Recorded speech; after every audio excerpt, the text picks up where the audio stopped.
Et tous les matins, samedis et dimanches, on essaiera également, comme on l'a fait avec les jeunes talents, de mettre en avant les bonnes actions, ou tout du moins, si le bonne action est peut-être pas bien choisie, ceux qui investissent, ceux qui actionnent pour que tout aille mieux, pour que tout soit plus agréable. Parce que oui, je veux avoir du positif dans les matinales de Grand Matin Week-end de Sud Radio.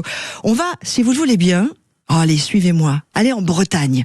Et on va directement aller à Trévérien, rejoindre Monsieur le maire, Vincent Melcion. Bonjour.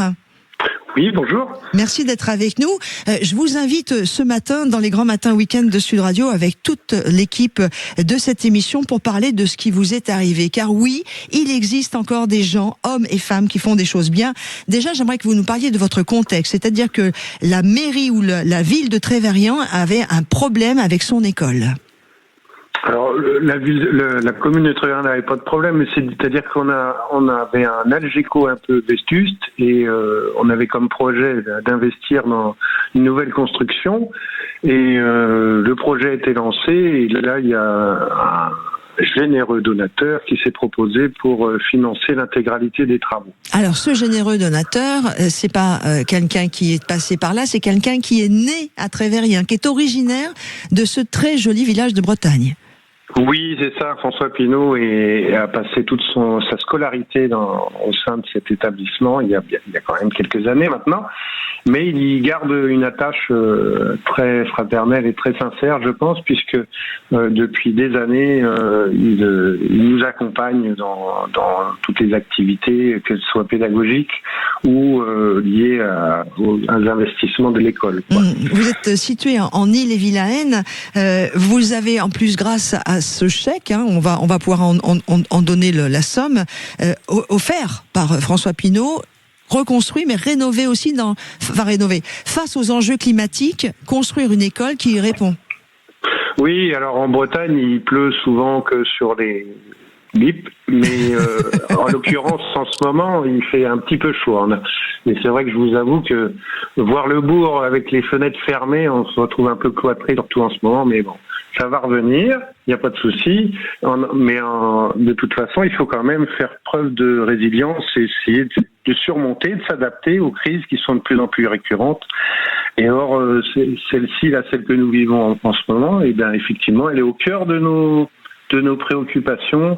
Et donc, on a ce projet d'aménagement d'école est lié à tout ça. Donc, on a le projet s'articule autour de 4 axes principaux. On avait la construction d'un nouveau bâtiment de 236 mètres carrés. Et puis l'aménagement du préau existant en Fab Lab, la création d'un nouveau préau pour le remplacer, puis l'aménagement de la cour. Donc, François, oui. Monsieur Melcion, oui, on vous a perdu. On vous a retrouvé. On vous a retrouvé. Donc le nouveau bâtiment, en fait, il est, si vous voulez, c'est issu d'une réflexion des parents d'élèves, des enseignants et des élus. Mais là où il y a une petite originalité, effectivement, c'est que ce bâtiment, toutes les demandes, tous les besoins, d'habitude, sont évalués. On fait le tri en fonction du budget disponible. Et là, M. Pinault a mis d'accord sur tout. Donc il finance intégralement cette école. Alors il finance l'extension de l'école, voilà, tout à fait. Alors évidemment, j'entends les gens qui des fois vont être un peu pas négatifs, mais de se dire oui, mais c'est normal qu'il le fasse, il a les moyens, etc. Moi, je voudrais quand même aussi qu'on en profite pour dire, c'est pas simplement parce qu'on a les moyens. Il y a des gens qui ont les moyens qui ne font rien. Donc arrêtons de dire que les gens qui ont les moyens, c'est normal qu'ils fassent des choses. Je pense qu'il faut tirer un coup de chapeau à Monsieur Pinault. Oui, peut-être qu'il a les moyens, mais il n'était pas obligé de le faire. Et donc ça, moi, je trouve que ça, franchement, ça s'applaudit. Enfin, je vous dis ça, c'est mon avis que personnel. Merci, mais vous avez raison, il n'est pas obligé de le faire. Et surtout, c'est un soutien indéfectible depuis plusieurs années. Vous avez... Donc, oui. Pardon, excusez-moi, monsieur le maire, monsieur Vincent Melcion. Vous avez combien d'habitants à Trévérien ?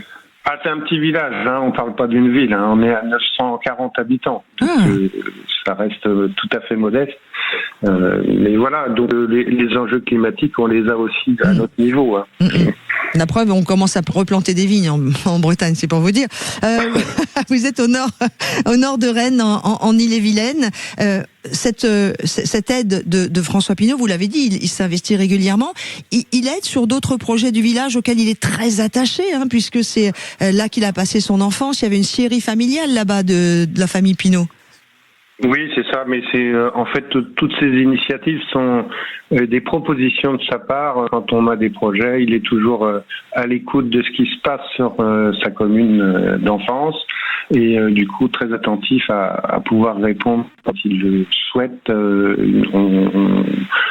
Comment vous dire ça ? C'est jamais une demande de notre part, c'est plutôt des propositions de sa part.